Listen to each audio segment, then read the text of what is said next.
أعوذ بالله من الشيطان الرجيم بسم الله الرحمن الرحيم الحمد لله رب العالمين والصلاة والسلام على أشرف الأنبياء. Assalamualaikum warahmatullahi wabarakatuh. Alhamdulillah, syukurillah, kita saya diberikan kekuatan, diberikan taufik hidayah oleh Allah Subhanahu wa Ta'ala sehingga mampu melaksanakan berbagai kewajiban-kewajiban kita, melaksanakan berbagai amaliyah ibadah kita, baik yang wajib maupun yang sunnah. Tentu saja mudah-mudahan berbagai amaliyah ibadah kita menghantarkan rahmat dan ridha Allah Subhanahu wa Ta'ala, dan dengan rahmat dan ridhonya insyaallah kita akan diberikan satu kehidupan yang sa'adah di dunia wal akhirah insyaallah. Dengan rahmat dan ridha Allah, apapun problematika kehidupan kita akan diberikan jalan keluar oleh Allah Subhanahu wa Ta'ala, dan insyaallah apapun kebutuhan kita akan dipenuhi oleh Allah Subhanahu wa Ta'ala, akan dicukupi oleh Allah Subhanahu wa Ta'ala. Maka doa kita yang terus menerus kita panjatkan, wabil khusus di kita, di masjid kita, doa yang insyaallah sering saya baca adalah Allahumma aslih lana dinana, ya Allah perbaiki agama kami, perbaiki agama kami, karena sesungguhnya dengan agama itulah yang menuntun kehidupan kami. Dengan agama itulah akan menghantarkan kemaksiatan dan dosa kami. Dengan agama itu, dengan menjaga agama itu, dengan melaksanakan syariat agama itu, insya Allah akan terhindar dari azab dan siksa Allah Subhanahu wa Ta'ala. Dan bahkan dengan melaksanakan tuntunan agama itu akan senantiasa di dalam rahmat dan keridhaan Allah Subhanahu wa Ta'ala. Aslih lana dinana, perbaiki agama kami. Para jemaah sekalian, kita meyakini semua beriman kepada Allah Subhanahu wa Ta'ala. Kita mengakui kita bersyahadat asyhadu an la ilaha illallah wa asyhadu anna Muhammadar Rasulullah. Tapi di dalam implementasi, dalam kegiatan pekerjaan, aktivitas sehari-hari, kadang-kadang bertentangan dengan takrir, pernyataan yang biasa kita lakukan. Ya. Nah, ini tanpa perbaikan agama, tanpa pertolongan Allah, sulit. Ya. Maka alhamdulillah kita berdoa kepada Allah, perbaiki agama. Yang kedua, wa aslih lana dunyana allati ilaiha ma'asuna, ya Allah perbaiki duniaku, ya, perbaiki duniaku. Nah, kalau namanya dunia, ya tentu saja bukan cuma persoalan duit, bukan cuma persoalan pekerjaan, pangkat dan kedudukan. Tapi di dunia itu juga ada persoalan muamalah, ya. Ada persoalan syariat, ada persoalan muamalah, ada persoalan yang berkaitan dengan agama, kewajiban dan seterusnya. Tapi ada muamalah. Apa muamalah itu? Diantaranya bagaimana akhlak kita dengan sesama manusia dan dengan Allah Subhanahu wa Ta'ala. Cara dagangnya, cara kerjanya, cara kehidupannya, cara rumah tangganya, cara mendidik anaknya, cara bergaul, macam-macam. Ini muamalah. Boleh jadi sholatnya agamanya bagus dalam arti sholatnya, Tapi kalau cara dagangnya tidak bagus, cara kerjanya tidak bagus, bahkan cara bertetangganya nggak bagus, boleh jadi agama dalam arti ibadah yang datang itu terhapus. Kita dengar, kita baca di beberapa media, ada ibu-ibu, Masya Allah, saking kepingin menguasai rumah tetangganya, karena mungkin ingin rumahnya lebar dan seterusnya, itu tetangga tiap hari dibuang kotoran, ya kan? Kotorannya kalau dibuang di depan rumahnya itu sampai dilaporkan ke polisi dan akan ditahan. Sang ibu ini ditahan. Setelah ditahan beberapa lama, keluar, apa yang dilakukan? Kalau yang awalnya kotoran manusia, ya kencing kotoran. Yang kedua setelah keluar ditahan, dibuangin sampah. Dibuangin sampah. Tanyain sholat nggak sholat ya. Puasa jadi puasa, tapi muamalahnya ini nggak bagus. Muamalahnya tidak bagus. Ada hati yang kemerungsung, ada hati yang iri, dengki, hasad. Masya Allah, ini nyata. Yang saya omongkan itu nyata, kita baca dan ada foto-fotonya. Maka jaga ya Allah agama. Dan jaga perbaiki dunia kami. Kenapa? Supaya Allah kasih jalan cari rezekinya baik. Allah kasih rezeki yang baik. Jangan sampai kasih rezeki yang jahat. Jangan sampai kasih rezeki yang haram. Makanya Rasulullah menganjurkan kita doa di antara setelah sholat Jumat itu, Allahumma ya Ghani ya Hamid ya Mubdi'u ya Mu'ayyid ya Rahim aghnina bihalalika an haramik. Ya Allah, cukupi rezekiku itu dengan rezeki yang halal. Bihalalika, dengan rezeki yang halal, an haramik, bukan rezeki yang haram. Jangan asal dapat pekerjaan, jangan asal dapat duit. Kalau cari duitnya dengan cara mencuri, menipu dan seterusnya, itu tidak barokah. Aslih dunyana, perbaiki agama dunia kami. Kenapa? Allati ilaiha ma'asuna, karena kami sedang hidup di dunia. Di dunia masih perlu persoalan dunia. Tidak boleh mentang-mentang imannya, mentang-mentang agamanya bagus, kemudian nyari duitnya asal-asalan, ya, kerjanya asal, tidak boleh. Bahkan ungkapan mengatakan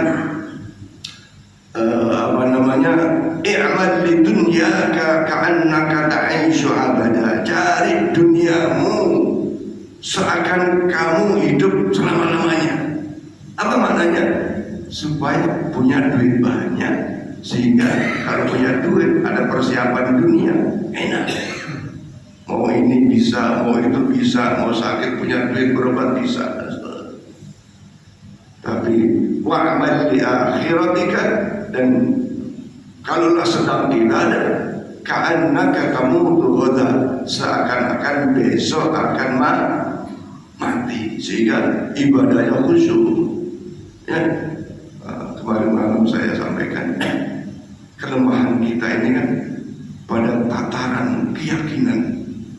Ucapannya sudah betul, la ilaha illallah Muhammadur Rasulullah, betul. Tapi kalimat la ilaha illallah ini tidak dimaknai sebagaimana makna yang secara hakikat. La ilaha illallah, tidak ada zat yang wajib disembah kecuali Allah. La ilaha illa anta, tidak ada zat engkau yang wajib disembah kecuali engkau. Maka itu menunjukkan yang kita ibadahi tidak ada lain selain Allah Subhanahu wa ta'ala. Allah yang bagaimana? Allah yang mana? Allah yang menciptakan langit dan bumi dan segala isinya, di dalam air, di dalam laut, di dalam sungai, di dalam tanah, di atas laut, di mana saja, itu Allah yang menciptakannya. Ya, Allah yang menghidupkan segala makhluk-makhluknya termasuk kita. Kita hidup tidak sekedar hidup, tapi Allah cukupi segala keperluan hidupnya. Nah, maka kalau kita minta rezeki, minta rezeki ya Allah, cukupi rezeki kami ya Allah, rezeki sehat, rezeki rumah tangga yang sakinah mawaddah warahmah, rezeki anak-anak yang soleh solehah, jangan rezeki duit aja. Cukupi kebutuhan kami ya Allah dengan segala hal, dan sesungguhnya Allah yang memang mencukupi rezeki kita. Nah, rezeki yang seperti apa? Rezeki aghnina bihalalika an haramik. Allah, kita minta kepada Allah cukupi kebutuhan kita yang halal-halal saja, bukan yang haram. Wa bi ta'atika an ma'syiatik. Ya Allah, berilah kepada kami satu ketaatan kepadamu, bukan bermaksiat kepadamu. Ini doa yang kalau kita maknai doa itu sangat-sangat menyentuh kebutuhan kita. Orang minta, misalnya mau punya acara, kadang-kadang ngitungnya itu kan, nanti gaji ini, gaji itu, nanti pinjam sini, pinjam situ, nanti jual ini, jual itu. Sesungguhnya doa untuk keperluan kita, ya Allah cukupi kebutuhan kami, anak istri kami. Ya, butuh kan banyak ya. Butuh, kebutuhan kita dalam hari itu banyak. Maka kita minta kebutuhan kita dicukupi oleh Allah Subhanahu wa ta'ala. Dan insya Allah para ahli jamaah subuh yang istiqomah, jamaah subuh yang istiqomah, sebagaimana Rasulullah bersabda, zimmatullah as-subhu zimmatullah, as-subhu zimmatullah. Barang siapa yang istiqomah salat subuh, dijamin kebutuhannya oleh Allah Subhanahu wa ta'ala. Jangan subuh itu khas kebetulan aja. Ini yang ayo kita semua perbaiki. Jamaah sholat jangan hanya kebetulan. Kebetulan nggak bisa tidur, sholat jamaah subuh. Kebetulan mau berangkat keluar kota, jamaah subuh. Jamaah zuhur kebetulan di rumah ada tamu, jamaah. Kebetulan ada yang gitu, banyak loh. Sholat jamaahnya kebetulan, bukan sungguh-sungguh dari satu aktivitas keharian. Kebetulan ada acara kondangan, kebetulan ada acara sholat jamaah ada masjid. Jangan usahakan sholat itu kebutuhan sehari-hari kita. Jamaah, sholat berjamaah itu mengikuti sunnah Rasulullah Muhammad sallallahu alaihi wasallam. Allah berfirman, "Qul in kuntum tuhibbunallah fattabi'uni." Jika kalian cinta kepada Allah, mengakui adanya Allah Subhanahu wa ta'ala dan melaksanakan agamanya, ibadahnya, fattabi'uni, ikuti sunnah Rasulullah sallallahu alaihi wasallam. Yuhibbukumullah, kalau kita sudah mencintai Rasulullah dengan mengikuti melaksanakan sunnah-sunnahnya yang diantaranya sholat berjamaah, yuhibbukumullah, Allah akan mencintai kita. Nah, kalau Allah mencintai kita, dipastikan segala kebutuhan kita akan dicukupi oleh Allah Subhanahu wa ta'ala. Nah, persoalan Allah mencukupi itu Allah yang maha tahu atas kebutuhan kita, atas kemampuan kita. Ya Allah, kasih kekayaan yang banyak ya Allah. Allah tahu kalau kita dikasih kekayaan banyak malah tak baik. Maka ya cukup, karena Allah yang paling tahu terhadap kita. Yang susah ini kan kita ini mintanya yang melebihi dari kemampuan kita. baru punya sepeda pinta mobil, padahal tidak bisa bawa mobil, ujung-ujungnya tabrakan misalnya gitu kan, itu kita tidak tahu, ya kan? Maka mintalah kepada Allah yang baik. Allahumma aslih lana dinana, ya Allah, perbaiki agama kami, karena agama itulah yang akan menjaga kami dari hal-hal yang maksiat, dari hal-hal yang menimbulkan azab dan laknat Allah Subhanahu wa taala. Waslih lana dunyana, ya Allah, perbaiki dunia kami, karena kami masih butuh dunia, dan Engkau memberi kecukupan persoalan dunia karena kami masih hidup. La ilaha illallah, Allah yang maha mematikan seluruh hamba-hambanya, makhluknya. Nah, Allah tidak sekedar mematikan begitu saja, Allah akan membalas amal-amal kita setelah kematian kita. Ya. Kemudian waj'alil mauta rahatan lana min kulli syarr. Jadikan kematian kami ini, Allah, kematian yang menutup segala hal-hal yang buruk, menutup segala hal-hal yang tidak baik. Kenapa? Karena kalau setelah meninggal dunia, ya, kemudian masih ada hal buruk, meninggal, dikubur, disiksa, kan sakit tuh, Pak. Maunya begitu meninggal sudah roh, sudah hilang semua kesengsaraan, hilang semua kesulitan-kesulitan, yang ada adalah nikmat kubur. Nah, ini doa yang biasa kita panjatkan dalam pada salat ini. Maka para imam coba membaca buku-buku doa yang ada, banyak buku-buku doa itu banyak, dan terus dipelajari terjemahannya.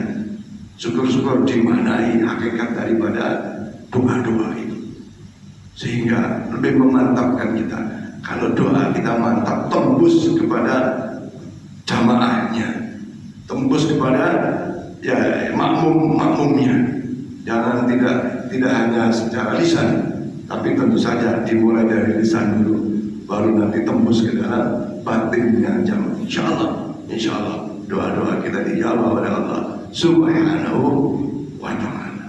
Nah, orang-orang, tanda-tanda orang-orang yang diberikan agamanya baik, ya, sekali lagi Rasulullah bersabda, barang siapa yang mantafaqqaha fid-din, diberi kefahaman baik dalam hal agama, maka lihat ibadahnya, lihat pelaksanaan amaliyah ibadahnya. Kan agama tidak cukup hanya ilmu, tapi agama itu juga praktek dari ilmu sholat. Wah, pinter sekali, tapi sholatnya jarang-jarang, ya kan? Sholatnya tidak istiqomah, pinter sholat ini wajib, dalam sholat wajib ini, wajib itu, dalam sholat sunnah ini, sunnah itu, ada hayat, ada abad, ya, pinter ilmunya. Wah, kalau punya najis kalau nggak bisa sholat, pinter, tapi sholatnya asal-asalan, sholatnya nggak istiqomah. Ngerti bahwa sholat wajib itu berjamaah afdol, sholat jamaah di masjid itu tapi enggak. Maka tafaqquh fiddin itu lihat bagaimana pelaksanaan. Tentu saja saya dan kita dalam pelaksanaannya di sana sini masih kurang. Maka sekali kita terus bermohon kepada Allah Subhanahu wa taala supaya diberi kesempurnaan di dalam persoalan agama.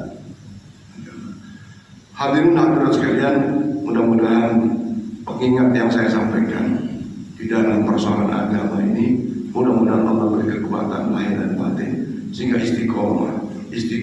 Kalau subuhnya istiqomah, insya Allah kehidupannya dijamin oleh Allah Subhanahu wa taala. Segala problematikanya akan diberikan jalan keluar dan dicukupi segala kebutuhannya.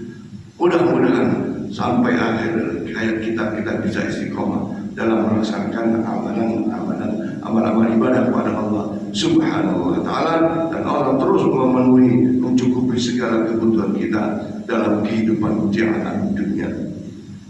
Para jemaah sekalian, saya ingin melanjutkan tentang buku Tohara ini. Pak Sobari, itu bisa dibagikan Pak.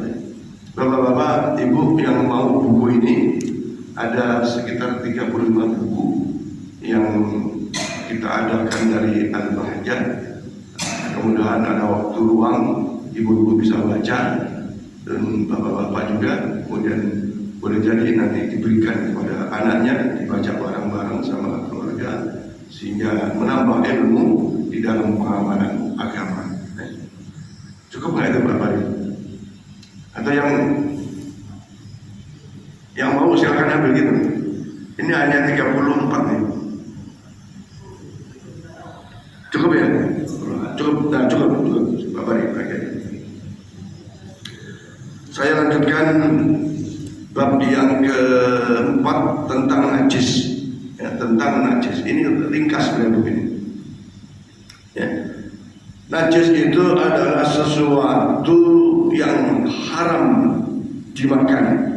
Ya. Ya. Najis itu adalah sesuatu yang haram dimakan, dan jika menempel di badan, di tempat dan pakaian yang digunakan untuk sholat, menjadi sebab sholat tidak sah. Serta jika najis tersebut jatuh ke air, maka akan mengubah hukum air menjadi air najis. Kalau airnya sedikit. Apa sesuatu yang najis dan haram dimakan? Ya. Ada sesuatu yang najis haram dimakan, dan ada sesuatu yang tidak najis tapi haram dimakan. Ya. Ini ada penjelasan. Barang yang tidak najis tapi haram dimakan karena membahayakan, seperti apa? Racun. Racun itu boleh jadi tidak najis tapi haram dimakan. Ya. Racun apa? Racun serangga, racun tikus, termasuk baygon itu racun bukan? Ya. Ada barang tidak najis tapi haram dimakan, apa? Pecahan kaca. Itu walaupun tidak najis, kaca itu bisa suci, tapi haram dimakan. Ya. Ada sesuatu yang tidak najis tapi haram dimakan karena menjijikkan. Ya. Sekali lagi, ada sesuatu yang tidak najis tapi haram dimakan karena menjijikkan. Haramnya karena menjijikkan. Apa itu? Ulat. Ulat, tahu ulat ya? Kemarin tuh di media itu ada goreng ulat sedang. Ada cacing, ya, cacing itu jijik kan? Nah, jijik itu. Ada asratul hayawana, ada 10 bentuk hayawan yang diharamkan karena jijik. Ya. Ada diantaranya itu BAB, itu diantaranya yang sebabnya satu sisi memang nas Al-Quran, sisi lain karena jijik. Coba lihat cara makannya itu kan, cara makannya. Kemudian ada sesuatu yang tidak najis tapi haram dimakan karena kemuliaannya. Ya. Ada sesuatu yang tidak najis tapi haram dimakan karena kemuliaannya. Apa itu? Manusia. Manusia itu suci, ya, tapi nggak boleh dimakan, nggak boleh dimakan. Nggak boleh dibunuh, ya, tanpa sebab yang syar'i.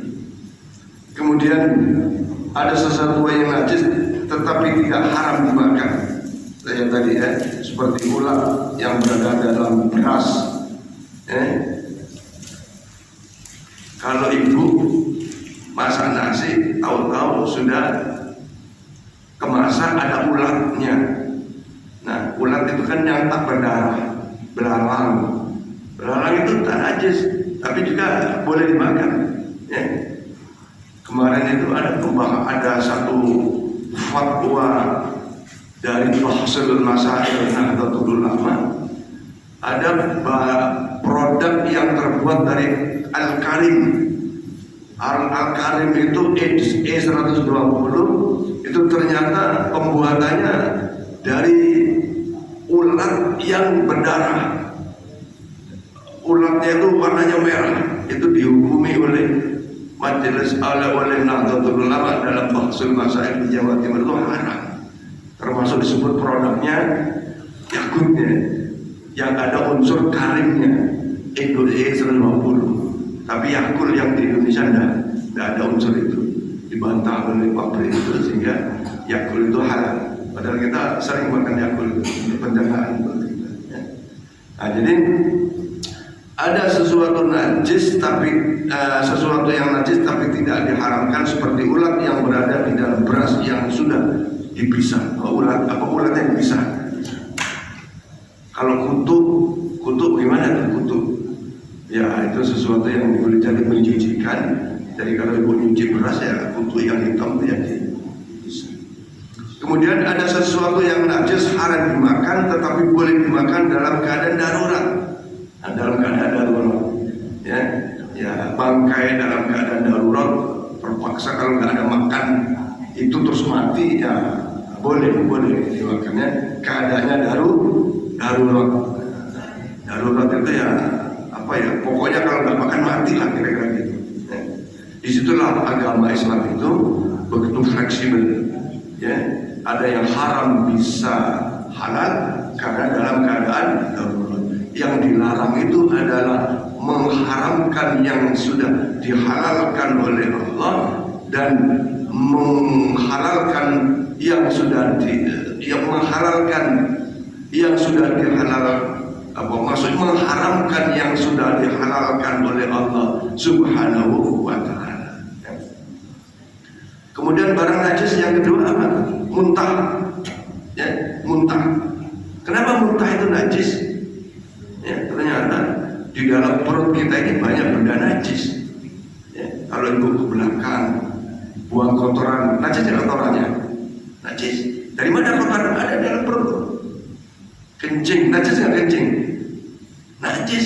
Dan kencing itu ada di dalam badan kita. Ya.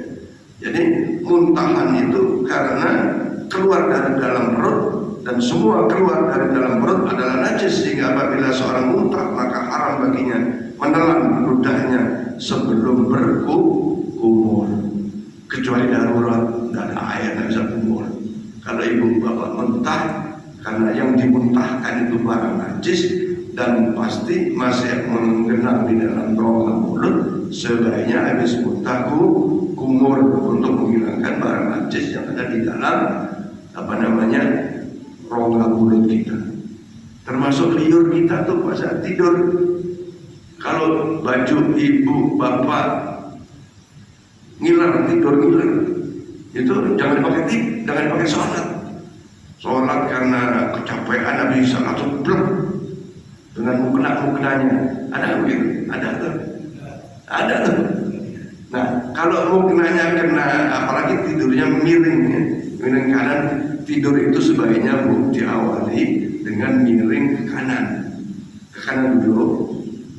Nanti kalau sudah tidur terus ya nggak tahu bisa terletak, bisa miring, sebaiknya disunahkan kata Rasulullah SAW, cara tidur yang baik itu miring ke kanan dulu.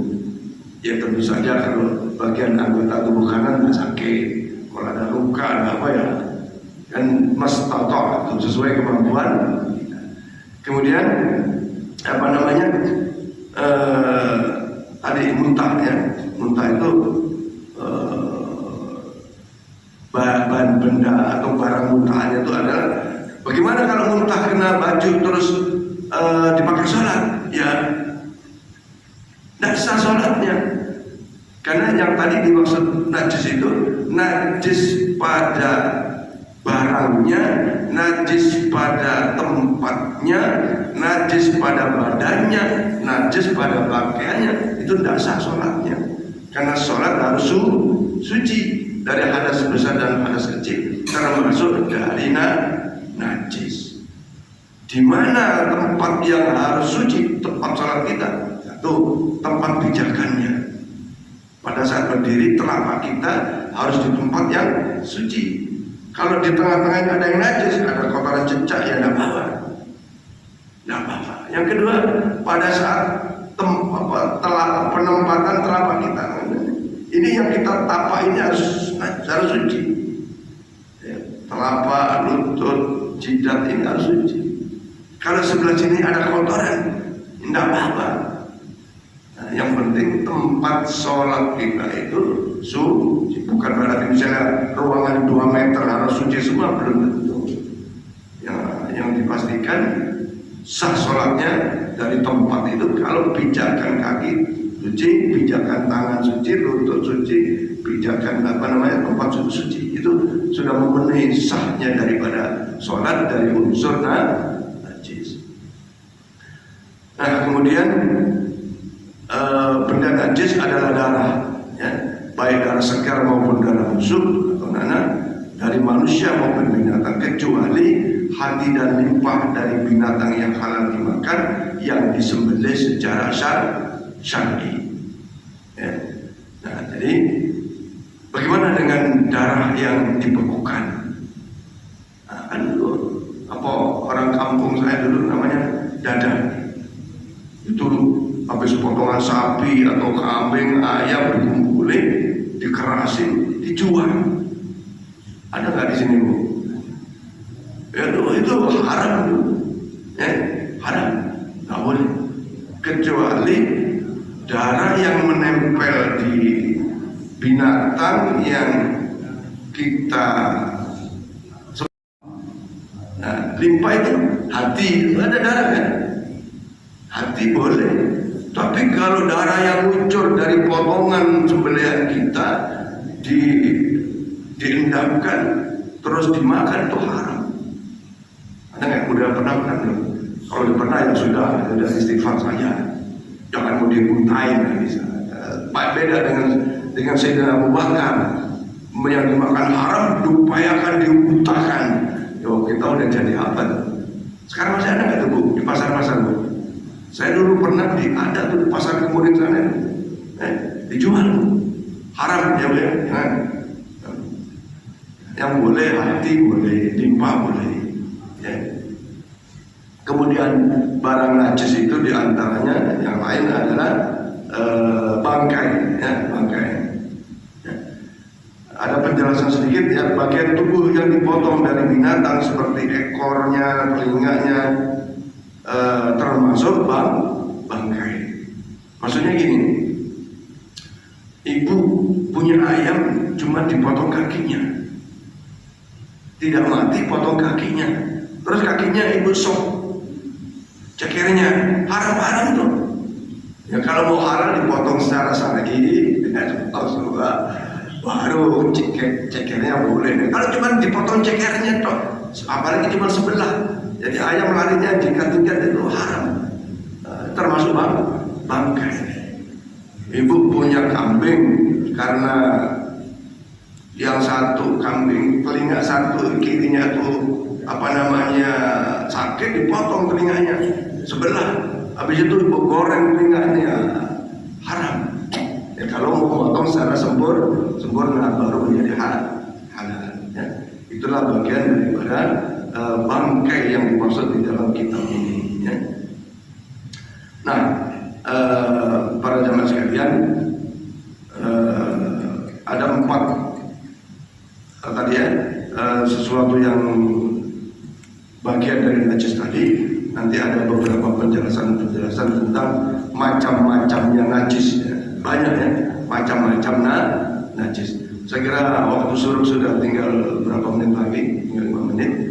Maka kalau ada yang ditanyakan, silakan, Bu. Iya, Bu aja, Bu, silakan. Bismillahirrahmanirrahim. Assalamualaikum warahmatullahi wabarakatuh. Terima kasih Pak Ustadz dengan apa yang disiarkan tadi, sangat menarik sekali. Terutama antara yang saya ingat tadi doa dalam ibadah. Ada 2 pertanyaan yang akan saya tanyakan, boleh ya Ustaz? Nah, doa dalam ibadah kan harus gini. Pada saat kita habis sholat itu kan ada doa, ada zikir. Nah pada saat itu tuh mohon maaf kebablasan gitu, buang angin. Apakah doa atau zikir tadi boleh kita lanjutkan atau kita berhenti gitu, wudhu lagi? Itu yang pertama. Terus kalau wudhu yang kedua nih pertanyaannya. Wudhu ini kan perempuan kan di kamar mandi. Misalnya terus ada keran, kita mandi itu pakai habis selesai mandi kan ngaduk. Itu ada tata keramanya dari Ustaz. Kita wudhunya hanya pakai anduk doang gitu. Itu sah nggak? Ya. Ya itu pertanyaannya. Terima kasih Pak Ustaz. Baik, berdoa itu ada waktu-waktu yang mustajabah, ada tempat-tempat yang mustajabah, ada keadaan yang mustajabah. Nah di antara keadaan yang mustajabah, doa itu pada saat kita punya wudhu, termasuk zikir-zikir, ya apalagi baca Quran. Nah waktu yang mustajabah doa itu pada sholat, itu mustajabah, termasuk juga di dalam sholat. Di dalam sholat ada waktu-waktunya. Nah pada saat doa yang keadaannya mustajabah yaitu punya wudhu, lagi asik-asik berdoa, keluar angin, batal. Bagaimana doanya? Sah? Ya sah. Karena di dalam doa tidak ada syarat suci dari hadas. Beda dengan sholat. Tetapi mengurangi keadaan yang mustajabah. Nah, insya Allah bapak-bapak ibu-ibu kalau punya wudhu itu beda dengan tak punya wudhu. Kira-kira betul nggak? Secara psikis ya, itu pasti. Maka bisa jadi doa pada saat punya wudhu itu lebih khusyuk, lebih mantap gitu, lebih yakin. Jadi bagaimana caranya? Ya, kalau wiridnya doanya belum selesai, kalau ibu berkeinginan wudhu itu lebih afdol, baru dilanjutkan doa zikir. Kan ibu punya zikir itu kan misalnya baca subhanallah alhamdulillah wa la ilaha illallah 100 kali umpamanya, ternyata baru 50 batal, maka afdolnya mungkin ya wudhu, lanjutkan lagi. Namanya wirid itu ada angka-angka. Kayak subhanallah 33, walaupun ada yang bilang boleh 11. Ternyata belum 33 sudah batal. Wudhu itu lebih afdal. Kenapa?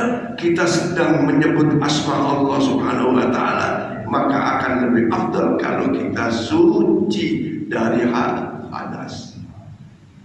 Nah jadi kalau di masjid ya dihukumi boleh-boleh aja. Misalnya ikut zikirnya imam kita batal, ya sudah ikuti aja. Insya Allah fadilahnya jamaah ini kan luar biasa. Kalau imamnya nggak khusyuk, jamaahnya khusyuk, insya Allah sholatnya diterima. Kalau jamaahnya nggak khusyuk, imamnya khusyuk, diterima jamaah sholatnya. Sama dengan doa tadi, kalau kita batal, imamnya nggak batal, insya Allah doanya mustajabah. Ya. Nah, sekali lagi bagi ibu-ibu bapak yang sudah punya wirid, ya, kalau zikir itu kan boleh jadi apa saja bu ya, sekenanya. Namanya wirid itu kadang-kadang ada angka-angkanya. Ya, apalagi orang-orang yang punya ilmu tertentu ada angkanya. Kalau belum sampai angkanya 100 misalnya, lebih baik wudhu. Nah yang kedua, wudhu dalam keadaan pakai handuk. Boleh gak? Wudhunya sah, tapi makruh. Afdolnya wudhu itu tutup aurat. Ya bapak-bapak, jangan telanjang wudhu. Wudhunya sah, tapi makruh. Ya pakai handuk atau pakai daster bagi ibu-ibu. Tapi cukuplah kalau anduknya panjang, dari mulai aurat dari mulai ya begitulah sampai Ibu kan sampai kullu badani, semua badannya. Ya kamu ya wudu jangan telanjang gitu. Mandi telanjang boleh nggak? Boleh. Boleh nggak? Boleh. Mandi berdua sama istri telanjang di kamar tapi boleh. Ya kan? Tapi nggak boleh di pinggir jalan, atau ditonton dan nggak boleh. Nah sekarang ini sekali lagi maaf.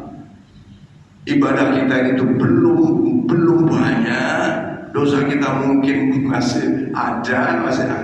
Ayo, yang gampang menghilangkan dosa lakukan. Apa di antaranya? Kalau olahraga, ya pakai menutup aurat. Bapak-bapak jangan pakai celana pendek. Sayang loh. Celana training itu 15.000 juga ada. Sayang kan? Cuma pakai celana pendek jadi naik sepeda olahraga, lututnya kelihatannya. Dosa betul, nggak menutup aurat. Nah, jadi wudunya afdolnya itu menutup aurat, pakai anduk boleh. Cuma walaupun ada kalau di rumah itu ada ponakan, walaupun sama-sama perempuan, ya afdol tetap nutup aurat. Ya, ada cucu yang sudah besar, laki-laki, ibu-ibu itu maaf ya, walaupun nenek-nenek itu kadang-kadang juga masih punya magnet. Perempuan itu begitu Allah ciptakan. Makanya az-zaniyatu wazni dimulai dari perhiasan perempuan. Kenapa emas halal bagi perempuan, haram bagi laki-laki? Karena begitu wanita itu perhiasan. Jadi anatomi tubuhnya itu bisa menjadi magnet. Ini maaf, kawan saya almarhum Sabton Nugroho itu kalau melihat wanita rambut panjang itu kadang-kadang berhenti dulu. Kan olahraga pagi itu nggak tahu tuh melihat rambut wanita aja tuh bisa. Naudzubillah ya, sebenarnya begitulah. Setiap kita kan punya kelemahan. Ya. Tapi apa yang terjadi kemarin malam, anak saya kan KKN di Singkawang, terus di rumah orang itu rumahnya besar, ada kawan laki-lakinya di tempat yang beda. Kawan anak saya perempuan namanya Siva, itu ternyata rambutnya sampai di tanah. Rambutnya itu selama hidupnya itu dipotong cuma sekali. Malam-malam bangun ke kamar mandi, si anak laki-laki di kamar lain itu kamarnya kebuka, ngelihat teriak, dikiraan rambutnya panjang gitu. Nah ini nyambung cerita. Ternyata memang sya'rul mar'ah aurat. Rambut wanita itu termasuk aurat. Jadi ada orang laki-laki ngelihat rambut wanita aja itu bisa timbul madinnatus syahwah namanya gitu ya. Nah, jadi kesimpulannya ibu-ibu, untuk pakai anduk selama itu menutup aurat maka itu kesunahan. Tapi kalau telanjang bulat untuk bapak-bapak laki-laki adalah makruh. Ketahuilah di dalam kamar mandi itu ada makhluk yang bisa melihat kita. Maka kata Habib Segaf itu, kalau ibu-ibu mau kamar mandi baca la ilaha illallah dalam hati cumannya supaya nggak dilihat oleh jin yang ada di dalam kamar mandi. Ada nggak jin di rumah ibu Pak? Banyak loh. Ada yang banyak. Wallahu a'lam bishawab. Mohon maaf, dan sebelum saya tutup, saya atau kami ingin menyampaikan terima kasih kepada Bapak Ibu sekalian. Alhamdulillah peringatan Maulid kemarin berjalan dengan lancar, dengan baik, dan materi yang disampaikan oleh Habib Anas atau Syekh Anas Az-Zubi juga alhamdulillah baik. Dan yang lebih baik lagi, ternyata respon jamaah sangat luar biasa. Pak Sobari melaporkan, Pak Rodi Sidur melaporkan, nasi kotak itu dapat 288 nasi kotak. Ya? Tambah ya? 294 nasi kotak. Ada yang yang 3 kota itu 42, ada yang 4 kota, ada yang 5 kota, ada yang 8 kota, ada yang 10 kota. Alhamdulillah. Terus dapat duitnya pun sampai sisa, dan sisanya masuk kas masjid. Insya Allah jadi amal sedekah kita. Man anfaqa dirhaman fi maulidir Rasul sallallahu alaihi wasallam. Siapa yang sedekah makanan, sedekah buah-buahan, sedekah uang untuk peringatan maulid, insya Allah Allah akan ganti dengan keberkahan-keberkahan yang sangat luar biasa. Mudah-mudahan sedekah Bapak Ibu sekalian dalam rangka maulid mendapatkan balasan yang berlipat ganda dari Allah Subhanahu wa taala, dan termasuk yang diciptai oleh Nabi Muhammad sallallahu alaihi wasallam, insyaallah mendapatkan syafaatnya ila yaumil qiyamah. Amin ya rabbal alamin. Adanallahu wa iyyakum ya'in. Mohon maaf dari wassalamu. Assalamualaikum warahmatullahi wabarakatuh. Al-Fatihah. A'udzubillahi minasyaitonir rajim. Iyyaka na'budu wa iyyaka nasta'in. Shiratal ladzina an'amta 'alaihim ghairil maghdubi 'alaihim. آمين. ربنا يا كريم أنت الرحمن الرحيم ارحمنا. اللهم بحق الفاتحة شر الفاتحة وبجاه الفاتحة كرامة الفاتحة وبنور الفاتحة الفاتحة يا فارد يا كاشف يا مجيب دعوات المقترين رحمة الدنيا والآخرة ورحم من لا ترحمنا فارحمنا برحمة تغنينا برحمة أرشاد. دعوهم يا سبحانك الله وحياتهم يا سلام وآخر دعوهم الحمد لله رب العالمين. تقبل الله منكم إنا ومنكم تقبل الجاهلين. صلى الله على محمد صلى الله عليه وسلم. صلى الله على محمد صلى الله عليه وسلم. صلى الله على محمد صلى الله عليه وسلم. صلى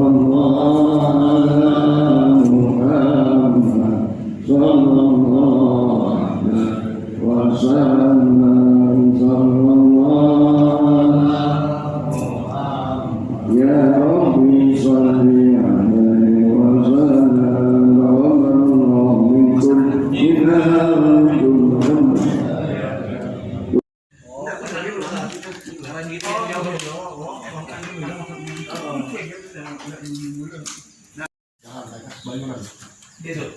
Oh,